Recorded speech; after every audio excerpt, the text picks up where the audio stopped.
Olá, mulheres queridas! É um grande prazer, uma alegria muito grande estar aqui com vocês através da conferência Vitoriosas. É muito bom nós nos reunirmos, mesmo que nessa nova realidade, nesse novo normal, através da internet, mas eu sei que Deus é o Deus que age presencialmente aí onde você está. Não interessa se essa palavra está chegando ao seu coração através da tecnologia. O mesmo Espírito que nos conduz aqui, enquanto gravamos essa mensagem, é o mesmo Espírito que te convence e te conduz aí do outro lado. E todas ansiamos por ser transformadas pelo poder de Deus. Amém? Muito bem, vamos entender esse tema, transformadas. Embora a gente conheça o conceito, eu gosto muito, se você me acompanha nas minhas mensagens, é muito comum você ver eu dando a definição do dicionário. É muito bom a gente ir no dicionário e entender a etimologia da palavra, o que realmente significa aquela palavra, quais são os atributos, os significados daquela palavra.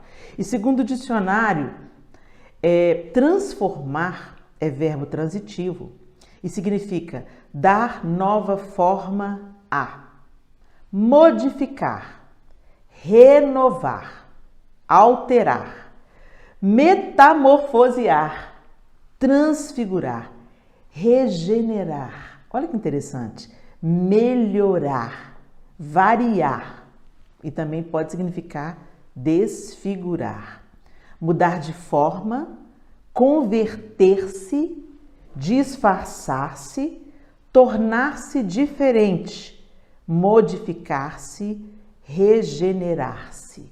Não é interessante? Quando a gente vai no dicionário e entende e aprofunda mais nos significados dessa palavra. O próprio apóstolo Paulo, no capítulo 12 do livro da Carta aos Romanos, no verso 2, ele fala alguma coisa sobre transformar. Você se lembra? Romanos 12, verso 2 diz assim: não se amoldem ao padrão deste mundo, mas transformem-se pela renovação da sua mente, para que sejam capazes de experimentar e comprovar a boa, agradável e perfeita vontade de Deus. E aqui a gente vê a direção do apóstolo Paulo na carta aos Romanos, dizendo que se eles queriam desfrutar da bondade de Deus, entender a perfeita vontade de Deus, tinha uma condição aqui. Eles deveriam, primeiro, não se amoldar ao padrão do mundo, não se conformar ao padrão do mundo. E quando a gente fala não se conformar, gente, não é ficar indignado. Não se conformar é se comportar da mesma maneira. Fazer as mesmas coisas que são comuns no mundo, serem comuns para nós. Não estou dizendo para a gente se tornar ET, né? Ou viver de um jeito totalmente eremita e sem dialogar com o tempo que a gente vive. Não, não é isso que o apóstolo Paulo está dizendo aqui. Ele mesmo, em outro momento, ele diz: eu me fiz assim para alcançar alguns, me fiz assado para alcançar a muitos. Entendeu? Então, o próprio apóstolo Paulo, ele entrava em nichos de cultura completamente diferentes. A gente lembrar do apóstolo Paulo pregando no Areópago, não trava a língua, né? Lembrando do apóstolo Paulo pregando no Areópago, por exemplo, a gente vê claramente ele comunicando com uma cultura completamente diferente, uma cultura totalmente idólatra. Então, o que o apóstolo Paulo está falando aqui não é a gente se fechar na igreja como se fosse um abrigo nuclear, não. Ele está dizendo que não é para a gente se amoldar, entrar na forma do mundo, deixar o pensamento do mundo moldar as nossas atitudes. Mas nós devemos nos transformar pela renovação da nossa mente na verdade de Deus. É a palavra de Deus que nos molda, é ela que nos dirige, é ela que nos ensina. Então nós devemos viver amoldados à verdade de Deus e não à mentira conveniente do mundo, ok? Mas não significa você se isolar do mundo, não. O próprio Jesus orou assim: Pai, eu não os peço que os tire do mundo, mas que os livre do mal.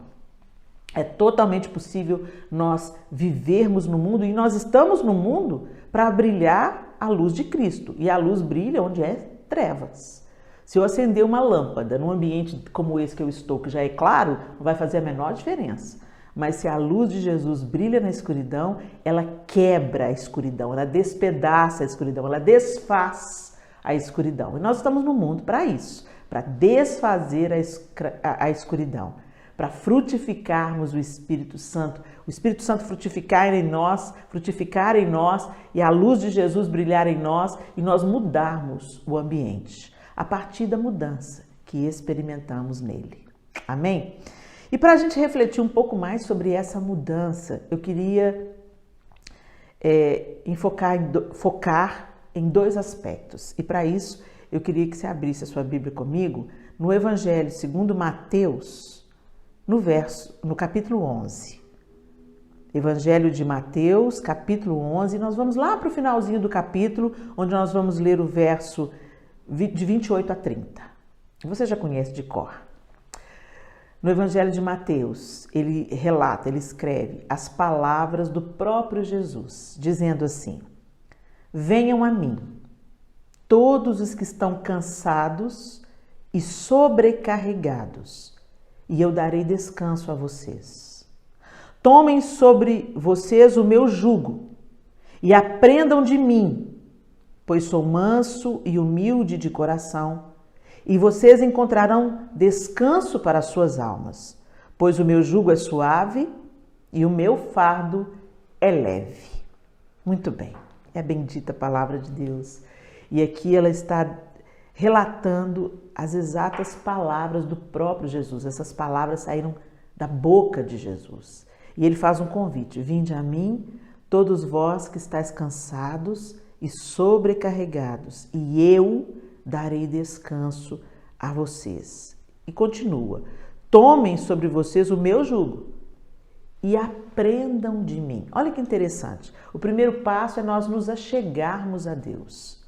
Para que haja uma genuína transformação, nós precisamos nos achegar ao Senhor. O Senhor é aquele que modifica-nos internamente, profundamente, num âmbito que o coaching não pode nos transformar.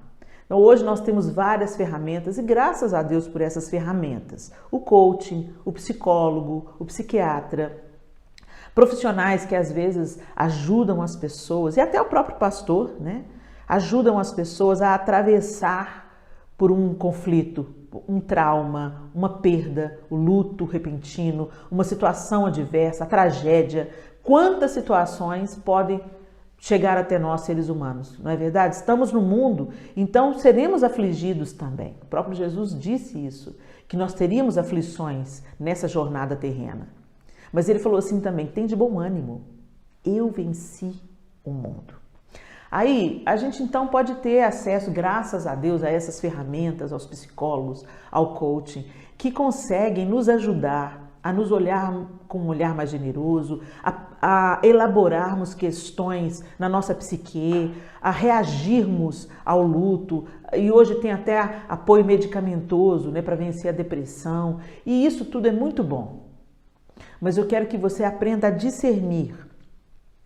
Eu posso, por exemplo, debaixo da orientação de um coaching, de uma nutricionista, de um psicólogo, eu posso vencer limites no meu corpo, eu posso me readaptar a uma mudança radical no meu corpo, como, por exemplo, a uma amputação, né? Eu posso me adaptar a uma nova realidade. Eu posso, por exemplo, perder muito peso com a ajuda de profissionais. Eu posso mudar minha maneira de vestir, eu posso mudar a maneira como eu vejo a mim mesma e ter uma relação mais gentil comigo mesma. E essas ferramentas todas nos permitem isso. Mas existem transformações, gente, que elas são na raiz. Elas são no âmago do nosso ser. Elas são transformação que acontece na nossa identidade. Transformação profunda que acontece no nosso caráter. Não é algo que eu possa mudar o aspecto apenas. Quando Deus entra na equação, quando Ele entra na história, Ele não muda só o aspecto. Mas tem muita gente que vive hoje na realidade da igreja e tem o aspecto transformado, muda a maneira de vestir, muda a maneira de falar, muda o grupo social onde interage, mas continua sendo uma pessoa doente por dentro.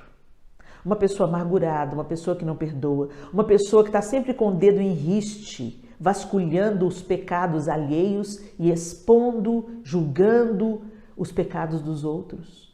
Pessoas que vão para a internet e derramam ali nas suas palavras toda a sua amargura, pensando que estão falando da feiura do outro, mas na verdade estão apenas revelando a feiura do próprio coração. Então, elas se deixam enganar pelas transformações externas. Não, mas eu transava, solteira, não faço isso mais. Eu me prostituía, não me prostituo mais. Eu bebia até cair, eu não faço isso mais. Eu me vestia de uma maneira sensual, provocadora, e agora não, agora eu me visto toda bonitinha. E a gente confia nessas transformações que nós mesmos promovemos. Mas lá, no fundo do coração e na mente, nós continuamos as mesmas pessoas, competitivas, invejosas, dissimuladas. Eu estou falando, gente, do que eu vivi durante muitos anos. Eu não estou aqui te acusando, não. Eu estou aqui expondo o meu próprio coração. E eu acreditava que, não, eu sigo Jesus, eu sou de Jesus, eu sou de Jesus. Até que um dia o Senhor, através de uma situação de conflito familiar, acendeu o interruptor e mostrou como é que estava o quartinho escuro do meu coração. O meu coração era o mesmo, ferido, rejeitado, com uma autoestima detonada, cheia de feridas. E aí a gente se depara com as características de quem só é transformado externamente ou aparentemente. Cansados e sobrecarregados. Tá cansada? Se sentindo sobrecarregada? Então tem algo a mais que o Senhor deseja fazer. Ele não para de trabalhar, né, gente? Não é porque a gente já deixou muitas coisas para trás que a transformação não continue. A palavra de Deus diz que nós somos transformados de fé em fé, de glória em glória. É dia após dia, até ser dia perfeito. E esse dia perfeito é quando nós nos encontrarmos com o Senhor, nós olharmos nos seus olhos e aí então seremos como Ele é. Mas até lá, nós todos, eu aqui, você aí, nós todas estamos num processo contínuo de transformação. O Senhor não para. Hoje, eu olho para trás e já conquistei muitas coisas. No meu temperamento, no meu caráter, o Senhor já fez grandes coisas. Mas ainda tem coisa para eu caminhar, ainda tem áreas da minha vida que precisam continuar sofrendo transformação e outras áreas onde eu já alcancei vitória, elas também precisam ser sustentadas pela mão do Senhor. A arrogância é pensar que, desse mal eu não sofro mais, esse pecado não me pega mais. Não se engane, é na nossa dependência do Senhor é que nós vamos sendo sustentadas nas vitórias que já alcançamos. Mas as transformações continuam. O Senhor está conosco e Ele quer que amanhã a Helena seja melhor do que a Helena é hoje, que amanhã a Helena seja mais mansa do que a Helena é hoje, amanhã a Helena seja mais humilde do que a Helena é hoje, amanhã a Helena seja mais amorosa, mais compassiva, mais perdoadora do que a Helena é hoje. E Ele quer isso para mim e Ele quer isso para você, porque nós somos filhas de Deus. O DNA dele, espiritual, está em nós, pelo poder do Espírito Santo que em nós opera. O Espírito Santo nos convence, o Espírito Santo é aquele que está em nós para nos ensinar todas as coisas. Foi isso que Jesus disse que o Espírito Santo faria, que ele nos ensinaria todas as coisas. E aqui Jesus está convidando a gente. Cansado e sobrecarregado. Gente, como nós nos cansamos nesse tempo, como nós ficamos atribuladas, como nós ficamos ansiosas, como a gente se frustra com a gente mesma, não é verdade? Às vezes você está caminhando em vitória, daqui a pouco vem um escorregão e a gente se decepciona com o outro, a gente também se decepciona conosco.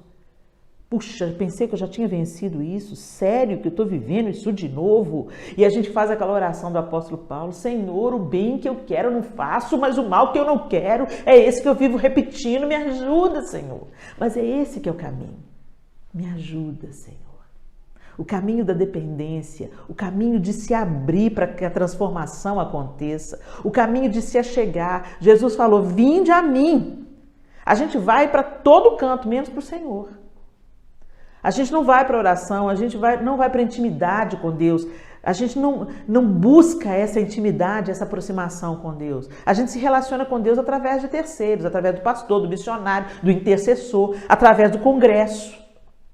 Glória a Deus por essas ferramentas, por esses homens e mulheres de Deus, mas tem um relacionamento íntimo que Deus quer que a gente tenha com Ele pessoalmente e que não pode depender de terceiros, só pode depender do Filho dele, Jesus Cristo.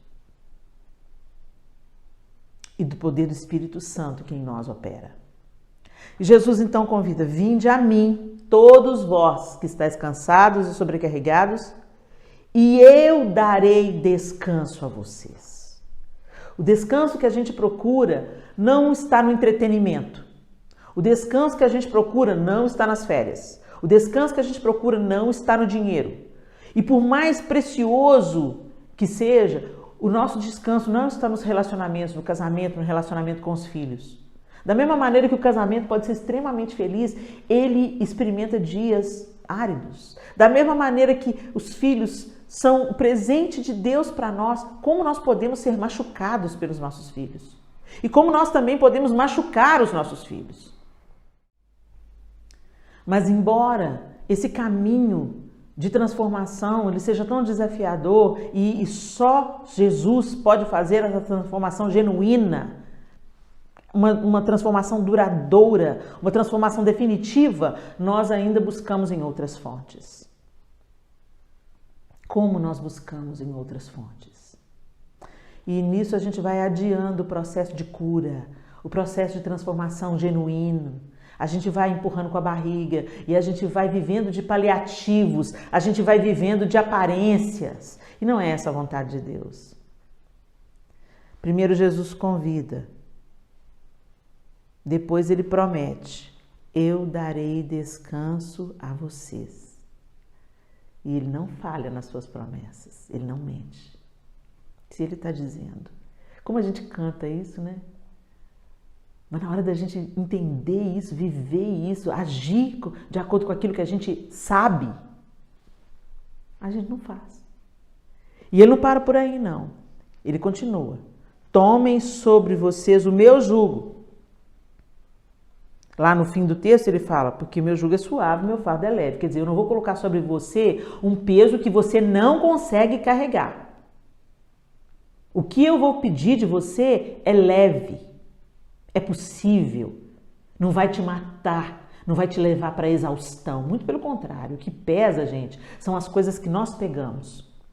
O ressentimento, a amargura, o desejo de vingança, a falta de perdão, a sede de justiça.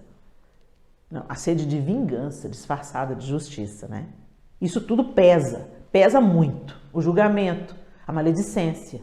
Não, mas isso não é certo. E a gente tem um discurso de que como se isso fosse certo, mas totalmente amoldados pelo mundo. Gente, rede social é uma coisa que a gente vê aí. Quando você vê crente escrevendo certas coisas, que você fala assim: essa pessoa não nasceu de novo, não tem o DNA de Jesus aqui. Porque a boca fala do que está cheio o coração e os dedos escrevem aquilo que está dentro da gente, gente. Então as pessoas acreditam que foram transformadas, mas a prática não mostra a transformação.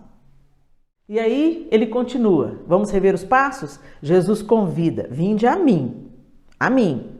Ele está convidando você. Se aproxime de mim. Vem me conhecer. Chega mais perto. Vinde a mim. Todos vós que estáis cansados e sobrecarregados. Gente, todos nós nesse tempo que a gente está vivendo, nos enquadramos em uma dessas duas dessas duas categorias ou em ambas, cansados e sobrecarregados. E ele diz, e eu darei descanso a vocês. Ele promete, eu darei descanso a vocês. E ele propõe, tomem sobre vocês o meu jugo e aprendam de mim. Tomem sobre vocês o meu jugo caminhem a minha jornada. Peguem a minha proposta. Obedeçam aos meus mandamentos.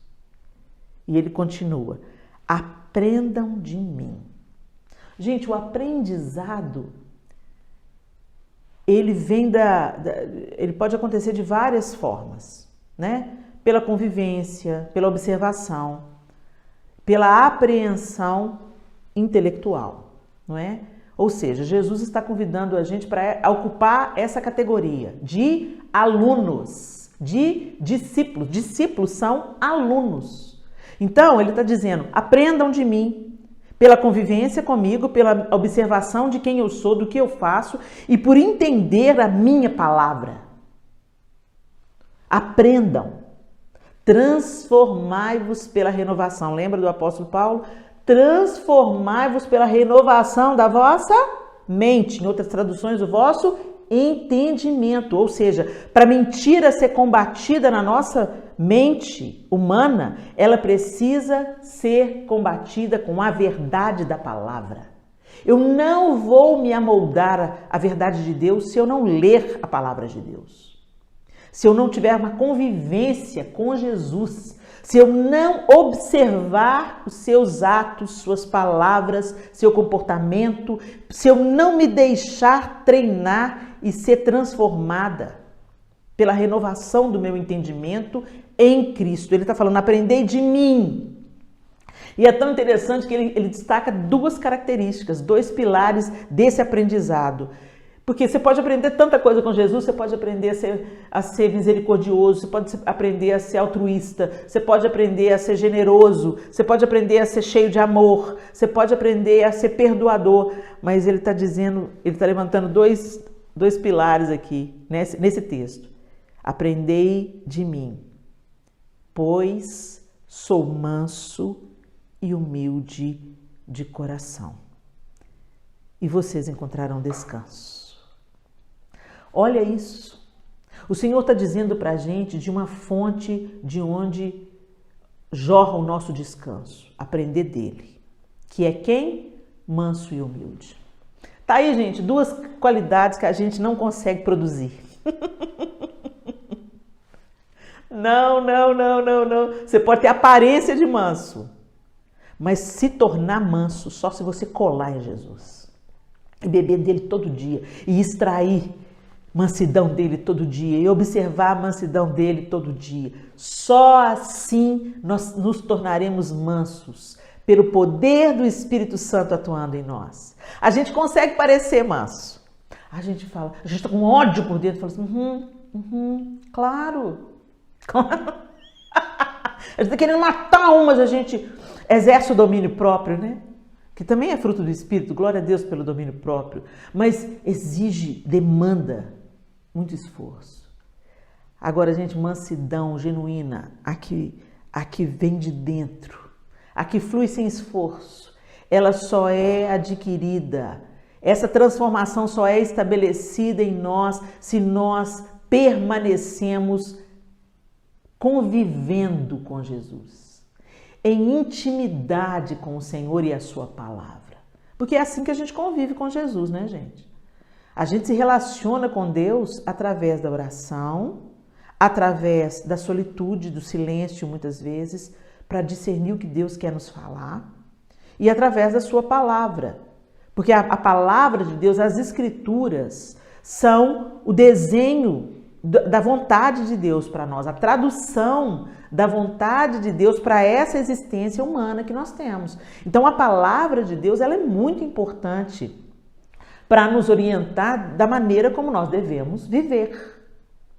Mas quantas vezes nós recebemos a palavra de uma maneira distorcida, um ensino falso, ou quantas vezes nós mesmos não buscamos na palavra de Deus? A gente só abre a Bíblia no domingo.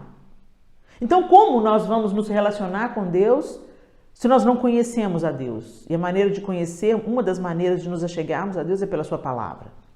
Como é que eu identifico, por exemplo, gente, uma palavra profética errada? Vamos usar esse exemplo aqui. Quantas vezes a gente já escutou histórias de profetadas, né? Pessoas que profetizaram da sua própria alma, das suas próprias emoções, equivocadas ou levadas por uma impressão, até mesmo por um desejo genuíno de abençoar outra pessoa. Mas quantas vezes profetizaram o que não veio da boca de Deus, o que não era palavra de Deus? Isso desde os tempos bíblicos. A Bíblia também relata de falsos profetas, ou de profetas que profetizavam de acordo com a própria alma, com o próprio entendimento e com a própria vontade, não com a vontade de Deus, que às vezes vai em rota de colisão com a nossa vontade. Não é? Você já deve ter ouvido falar de uma falsa profecia que trouxe dano para alguma pessoa. Como é que eu não caio no engano de uma falsa profecia? Pela palavra. Porque Deus nunca vai dizer pela palavra, na boca do profeta, algo que seja contrário à sua palavra escrita. Ou algo que não se confirme, que não esteja na mesma linha da maneira como as histórias que estão traçadas aqui foram estabelecidas. Então a palavra de Deus existe para nos livrar do engano. O engano é uma verdade, é uma mentira que parece verdade. Então se nós não nos relacionamos com a palavra de Deus, se nós não lemos, se nós não estudamos, se nós não tiramos a dúvida com um mestre da palavra, por exemplo, nós podemos ser facilmente enganados. Agora, se você lê a palavra, se você pede a iluminação do Espírito Santo, se você ora e fala, Senhor, eu quero entender a sua palavra, discernir a sua palavra, compra uma boa concordância bíblica. Hoje existem várias ferramentas para você estudar a Bíblia. Compra uma boa concordância bíblica e põe ali do lado. Ó. Aí você vai ler quando que aquele livro foi escrito, por quem foi escrito, qual era o contexto, às vezes político ou cultural, que aquele texto foi escrito. E aí você começa a discernir no meio dessas informações o caráter de Deus, como ele age, como ele faz, o que ele gosta, o que ele não gosta. E isso vai moldando a sua maneira de viver. Isso vai transformando a sua maneira de viver por um novo pensamento. Nós vamos aprendendo de Deus. Gente, eu estou aqui testemunhando para vocês. Muitas vezes eu tive preconceito com o conhecimento de Deus. Por ver teólogos que se tornaram arrogantes. Por ver pessoas que se envaideceram pelo muito conhecimento. Mas o problema não é o conhecimento, o problema é o coração humano e a vaidade do homem. Por isso que Jesus está falando aqui, aprendei de mim que sou manso e humilde. Então se eu vou até o Senhor e eu peço a Ele para me tornar uma pessoa genuinamente mansa e humilde, então eu posso estudar a Bíblia, eu posso conviver com as pessoas, eu posso vencer conflitos de relacionamentos. Por quê? Porque eu estou sendo transformada dia após dia pelo poder do Espírito Santo à semelhança de Cristo, que é manso e humilde de coração. Não é humilde de aparência, não é manso de aparência, é de coração, é de dentro para fora. Por isso que o coach não pode ajudar, o pastor não pode ajudar, o psicólogo não pode ajudar. Só o Senhor pode. Nós conseguimos sucesso na nossa transformação aparente, mas nós, para uma transformação de caráter, uma transformação de vontade, uma transformação de propósito, uma transformação na maneira como a gente enxerga o outro, como a gente trata o outro, só pelo poder de Cristo em nós. Cristo em vós, a esperança da glória. Por isso que o trabalho de Satanás é muito fácil. É só fazer você rejeitar o ensino de Deus. Como eu disse, muitas vezes eu tive preconceito por julgar, por ter tido experiência com pessoas que, por muito saber, estavam matando o outro. Aí a gente pega um versículo, mais uma vez, desconectado do seu contexto e diz, a palavra mata, o Espírito vivifica. A palavra mata. Quando a Bíblia diz isso, ela está querendo dizer que a lei sem o Espírito mata. Isso dá outra pregação. Mas eu quero deixar claro para você aqui, que é o seguinte, quando a Bíblia fala isso, que a palavra mata, o Espírito vivifica, não está falando da palavra de Deus. Não está falando dos preceitos de Deus, não está falando daquilo que Deus deixou para nós como cartas de amor e instrução na maneira como a gente deve conduzir a nossa vida. Não é isso que o texto está dizendo, por isso que é importante a gente estudar. Por isso que é importante a gente se aprofundar. Transformai-vos pela renovação do seu entendimento. A palavra de Deus é viva, é eficaz. A própria Bíblia diz, mais cortante que espada de 2 gumes. É por ela que nós somos transformados. O Espírito vivifica essa palavra. Gente, o verbo se fez carne. O que é o verbo? A palavra. A palavra encarnou. A palavra de Deus encarnou em Jesus Cristo. O verbo se fez carne. Então não mistura as coisas. Não despreza o conhecimento de Deus por acreditar que quem estuda a Bíblia fica doido ou quem estuda a Bíblia fica soberbo. A questão não é estudar, a questão é o coração do homem. Então, se achegue ao Senhor e aprenda dele, que é manso e humilde. E aí então você vai poder continuar caminhando e aprendendo mais coisas e como viver a sua vida. A transformação.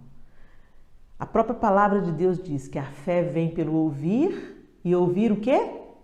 A palavra de Deus. Mais uma evidência de que estudar a palavra, ter comunhão com Deus através das Escrituras, entender o propósito de Deus através das Escrituras.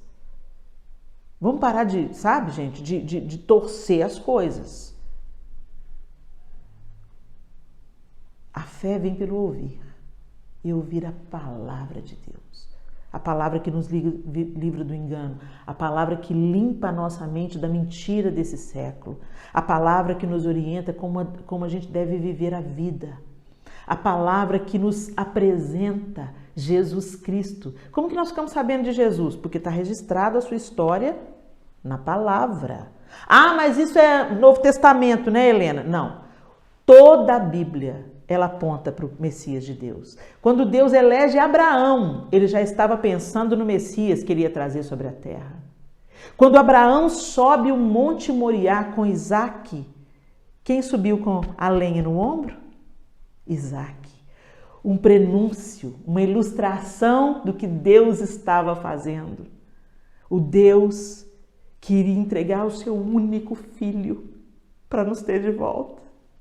Como é que as pessoas não conseguem enxergar a beleza e a linha da Bíblia, a linha histórica da Bíblia, a unidade das Escrituras? Como é que fala que o Antigo Testamento é do passado, que hoje é a graça? A graça só existe porque ela foi prenunciada pelo Antigo Testamento. O próprio Jesus disse, eu não vim desfazer a lei, eu vim cumprir. Então a gente vê Abraão subindo o Monte Moriá, tendo seu filho junto com ele, e o seu filho levava o lenho nas costas. Aquilo era uma ilustração do que o próprio Deus iria fazer, entregar o seu único filho. Como canta a canção do Leonardo Gonçalves, né? Naquele dia, Deus proveu o cordeiro para Abraão não precisar de sacrificar Isaac. Mas no Gólgota, o filho também foi o cordeiro. Deus proveu no seu filho o cordeiro de Deus que tira o pecado do mundo. E quando a gente começa a entender isso, gente, a beleza das Escrituras, essa harmonia das Escrituras, nós nos curvamos entendendo que estamos debaixo de um senhorio de um Deus grande, majestoso, cheio de poder, que tem a história nas suas mãos e que nos escolheu amar e transformar. Chegai-vos a Deus e Ele se chegará a vós outros. É o que a palavra de Deus também diz. Aprendei de mim que sou manso e humilde de coração. Isso é fundamento. Isso é essencial. Para vocês encontrarem descanso para as vossas almas. E ele termina dizendo, pois o meu jugo é suave e o meu fardo é leve. Então, quando estamos pesados, desesperados, desesperançados, abatidos, decepcionados, é uma evidência de que nós não estamos nos achegando tanto que deveríamos. Ah, Helena, como assim? Nós temos dificuldades na vida, todos nós, mesmo quando nós estamos assim pertinho do Senhor. Mas a maneira como reagimos é diferente. Quando nós estamos distantes, ficamos tão perdidos. Mas quando nós estamos próximos, também choramos, também sofremos, mas podemos reclinar a cabeça no seu peito. Jesus, eu quero muito você. Pegar tuas sandálias e esconder para você não sair, pois eu quero estar perto de ti e te abraçar. Lá, lá, lá, lá, lá, lá, lá, te abraçar. Lá, lá, lá, lá, lá, lá, lá. Jesus, eu quero deitar no teu colo, te contar tudo que sei. Ah, Deus, recostar no teu peito, ouvindo o seu coração. Quando nós estamos perto, é totalmente diferente. Vinde a mim, todos vós que estáis cansados e sobrecarregados, e eu vou transformar o seu cansaço em descanso. Aprendei de mim, que sou manso e humilde de coração. Tomai o meu jugo, meu fardo é leve. A transformação está nas mãos do Senhor. Ele quer trocar suas vestes, colocar um anel no seu dedo, dar uma festa para você, como aconteceu lá com o filho pródigo. Você se lembra? Mas você precisa voltar para casa. Deus abençoe vocês. Vamos orar? Senhor, nós te bendizemos, porque o Senhor é a fonte da transformação, o Senhor é a fonte da cura, o Senhor é a nossa esperança. Ó Deus, nós podemos nos transformar em vários aspectos, nossa aparência, nossa formação, tantas coisas, mas a transformação da nossa essência, do nosso caráter, da nossa vontade, só o Senhor pode fazer isso. Nós te pedimos que pelo poder do Teu Espírito Santo em nós, que o Senhor traga luz para as trevas que resistem dentro de nós, para a nossa obstinação, para o nosso orgulho, Senhor, para a nossa ira, Senhor. Queremos aprender do Senhor, que é manso e humilde de coração. Só o Senhor pode fazer isso em nós, Deus. Não existe humildade genuína sem que ela flua do Senhor para nós. Não existe mansidão verdadeira, genuína, sem que ela flua do Senhor para nós. Nós queremos estar enxertados na videira, para que a vida da videira, que é o Senhor, também flua em nós, nas nossas atitudes, nos nossos pensamentos, no nosso comportamento. Sabemos, ó Deus, que o Espírito Ele luta contra a carne e a carne contra o Espírito todos os dias. Mas quando nós nos achegamos a Ti, Senhor, nossa carnalidade vai sendo enfraquecida e o Seu amor vai se estabelecendo em nós. É isso que nós queremos, Deus.